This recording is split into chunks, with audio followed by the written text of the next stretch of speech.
Hello everyone, welcome back to my channel. I hope you all are doing well. First of all, thank you so much for your love and support on my previous video. তো 4 দিনের মধ্যে আমার 1000 subscriber হয়ে গেছে, so I am grateful to all of you. Thank you so much and I am really sorry আমি সবাইকে reply করতে পারিনি। অ্যাট ফার্স্ট আমি সবাইকে রিপ্লাই করার ট্রাই করতেছিলাম, বাট যখন অনেক বেশি কমেন্ট শুরু হয়, শর্টস থেকে কমেন্টস আসে, আমি সবাইকে রিপ্লাই করতে পারিনি। আমি যখন অ্যাক্টিভ ছিলাম, যখন যাদের কমেন্ট আসছে আমি তাদেরকে রিপ্লাই করতে পারছি। I am really sorry, but আমি একটা কিউএনএ ভিডিও করবো, সেখানে তোমাদের কমেন্টের অবশ্যই রিপ্লাই দেবো। তোমরা যদি কিউএনএ ভিডিওটা চাও তাহলে তুমি নিচে ইয়েস কমেন্ট করো আর তোমার কোয়েশ্চেনটা লিখে দাও। Thank you. তো আজকের ভিডিওটাও দুইটা পার্টে ডিভাইডেড। তো ফার্স্ট পার্টে থাকবে কিভাবে কলেজ এবং মেডিকেল অ্যাডমিশন প্রিপারেশন একসাথে নেবা সেই বিষয়ে কিছু টিপস, অ্যান্ড সেকেন্ড পার্টে থাকবে অ্যাজ এ সেকেন্ড টাইমার আমি কিভাবে পড়ি, অ্যান্ড অলসো কন্টেন্ট ক্রিয়েশন আমার স্টাডিজকে কোনোভাবে হ্যাম্পার করে কিনা সে বিষয়েও কথা বলবো। So let's get started. First of all আমি যেই কথাগুলো বলবো সেগুলো আমার নিজের পার্সোনাল এক্সপিরিয়েন্স থেকে, অ্যান্ড আমি যখন ভাইয়া আপুদেরকে জিজ্ঞাসা করছিলাম তারা আমাকে যেই সাজেশন দিয়েছিল তার বেসিসে। So I think it will help you. First of all admission নিয়ে বেশি হাইপ হওয়া যাবে না। এইচএসসিকে মেন টার্গেট করতে হবে, বাট দেখতে হবে যেন অ্যাডমিশনও নেগলেক্ট না হয়। প্রথমে আসি বায়োলজির ক্ষেত্রে। বায়োলজি তো আমাদের মেন বই পড়তেই হয় এইচএসসিতে সিকিউর জন্য, বাট এখানে তুমি করবা কি, যে কোনো কোচিংয়ের দাগানো বইয়ের পিডিএফটা কালেক্ট করবা এবং সেই অনুযায়ী প্রথমে বইটাকে চ্যাপ্টারটা দাগাই নিবা, তারপর সেইভাবে পড়বা যাতে এই সিকিউর জন্য তো পড়তেই হবে, এমসিকিউতেও তোমার হেল্প হবে, আর অ্যাডমিশনের কোথা থেকে আসে বা কী ইম্পর্টেন্ট সেটা সম্পর্কে তোমার ধারণা থাকবে, প্লাস অ্যাডমিশনে তুমি বায়োলজিতে একটা বেনিফিট পাবা। আর ফিজিক্স কেমিস্ট্রিতে বলবো দাগানো বইয়ের প্রতি কোনো ইম্পর্টেন্স দেওয়ার দরকার নেই, এখন তুমি বেসিক ক্লিয়ারের প্রতি ফোকাস দাও অ্যান্ড জাস্ট করবা অনুশীলনীর কোশ্চেনগুলো সলভ করবা। ফিজিক্সের হচ্ছে তপন স্যার, ইসাক স্যার, আর কেমিস্ট্রির হচ্ছে Hazari sir and Kabir sir, that's it. জিকের দিকে তো যাওয়ারই দরকার নেই। অ্যান্ড ইংলিশের ক্ষেত্রে বলবো যদি পসিবল হয় তাহলে একটা কোশ্চেন ব্যাংক কালেক্ট করে যে কোনো কোশ্চেন হয়, ভার্সিটি অর মেডিকেল, তুমি কোশ্চেন অ্যান্সার এমসিকিউ সলভ করার ট্রাই করো, that's it. Not so important, but করলে ভালো। বাট অবভিয়াসলি গ্রামাটিক্যাল পার্টের বেসিক একদম ক্লিয়ার রাখবা ইংলিশের। এখন আসে কিছু অ্যাডিশনাল টিপসে এইচএসসি অ্যান্ড কলেজের জন্য। তো আমার কলেজ ছিল রাজুক উত্তরা মডেল কলেজ। আমার কলেজের এক্সামে একটা ভালো বেনিফিট পাইছি শুধুমাত্র বন্দি পাঠশালার শিওর শটের ফ্রি ক্লাসগুলো করে।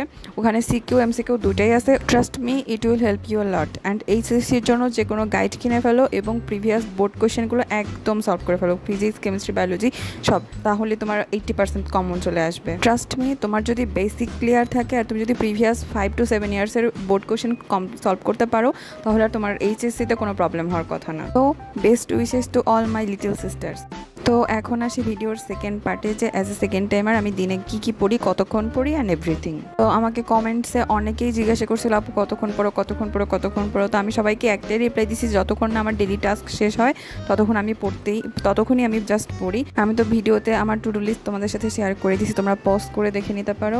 আর এখন জাস্ট আমি যেগুলো অনেক কঠিন লাগে বাট মুখস্থ করতে কষ্ট হয় সেগুলো লিখে মুখস্থ করতেছি। তো এখন আসি আমার পড়ার সিকোয়েন্সে। আমি ফার্স্টে বায়োলজি, ফিজিক্স বা কেমিস্ট্রির মেন বইয়ের দাগানো লাইন রিডিং পড়ি, তারপরে অনুশীলনী সলভ করি, তারপরে রেটিনা গাইড থেকে এমসিকিউগুলো সলভ করে ফেলি। আমার ভিডিওতে হিউজ কমেন্ট আসে যে জিকে কীভাবে পড়ো আর ইংলিশ কীভাবে পড়ো। তো ইংলিশের জন্য শর্টসটা আমি আপলোড করে দিছি, তোমরা আমার চ্যানেলে দেখে নিও। আর কি তো তোমরা জানোই তো দুটো পার্ট থাকে, বাংলাদেশ রিলেটেড আর ইন্টারন্যাশনাল। তো আমি দুইটাই ডাইজেস্ট থেকে প্রথমে বোল্ড করা লাইনগুলো পড়ে নিই, রেটিনার জিকে গাইড থেকে medical, dental, Dhaka varsity, BCS এবং অন্যান্য সব ভার্সিটির এমসিকিউ প্লাস জব কোয়েশ্চেনগুলো সলভ করে ফেলি।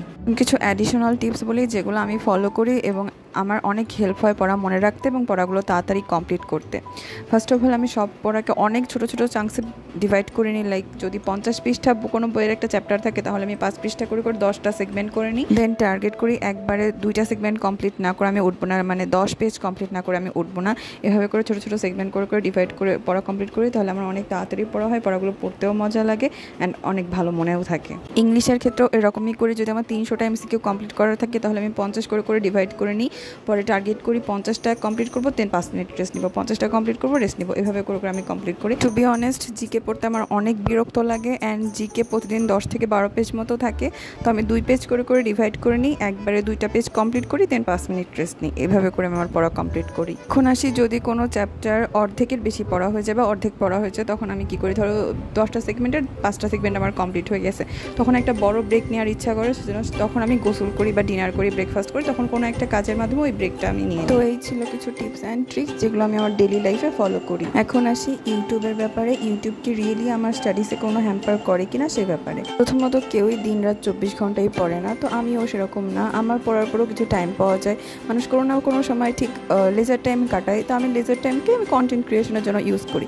বাট কিছু কিছু মানুষ এত বাজে বাজে কমেন্টস করে বলার বাইরে। আমি পড়ার মাঝে যে 5 মিনিটের ব্রেকগুলো নিই, সেই ব্রেকে আমি তোমাদের কমেন্টসের রিপ্লাই দিই। অ্যান্ড প্রতিদিন পড়া শেষে আমি 1 থেকে 2 ঘন্টা রাখি নিজের মোবাইল দেখার জন্য। সেই টাইমটাতে আমি মেনলি ভিডিও এডিট করি। আসলে আমি খুব ভালো এডিট করতে পারি না, এই জন্য আমার ভিডিওগুলো আপলোড করতে অনেক টাইম লাগে। কোচিং, নিজের পড়া, তারপরে বাসার সব কাজ কমপ্লিট করে দেন আমি কন্টেন্ট ক্রিয়েশনের পেছনে টাইম দিই। তো আমার কোনো কিছু সেরকম হ্যাম্পার হয় না, জাস্ট সব কিছু মেনটেন করতে একটু টাইম লাগে। বাট ট্রাস্ট মি, তোমাদের কমেন্টস আমাকে অনেক বেশি মোটিভেট করে। আমি কখনো ভাবিও নাই যে আমি এত সাপোর্টিভ একটা কমিউনিটি পাবো। I am grateful and blessed. সত্যি বলতে I am not an aesthetic girl. আমি ভালো এডিটও পারি না, আমার ভিডিওর কোয়ালিটিও অনেক বেশি ভালো হয় না। বাট তোমরা এত সাপোর্টিভ, সব কিছুতে আমাকে অনেক বেশি মোটিভেট করো, আমাকে ইন্সপায়ার করো। তো আমি সত্যি তোমাদের সবার কাছে অনেক বেশি grateful. And again I am sorry যে আমি সবার কমেন্টসে রিপ্লাই দিতে পারিনি। তোমরা যদি কিউএনএ ভিডিওটা চাও তাহলে অবশ্যই নিচে কমেন্টস করো আর তোমাদের কোশ্চেনগুলো লিখে দিও। আমি তাহলে কিউএনএ ভিডিওতে সবার কমেন্টসের অ্যান্সার দেওয়ার ট্রাই করব। অলসো আমি আমাদের কমিউনিটিটার একটা নাম ঠিক করছি, নামটা হলো candy, cause you guys are sweet as candy and most importantly my favourite one. So what do you think? Is it okay or should I change it? Let me know in the comments. And যারা এই পর্যন্ত ভিডিওটা দেখছো তারা candy comments করো যাতে আমি বুঝতে পারি যে তোমরা শেষ পর্যন্ত দেখছো। Yeah, that's it. Thanks for watching.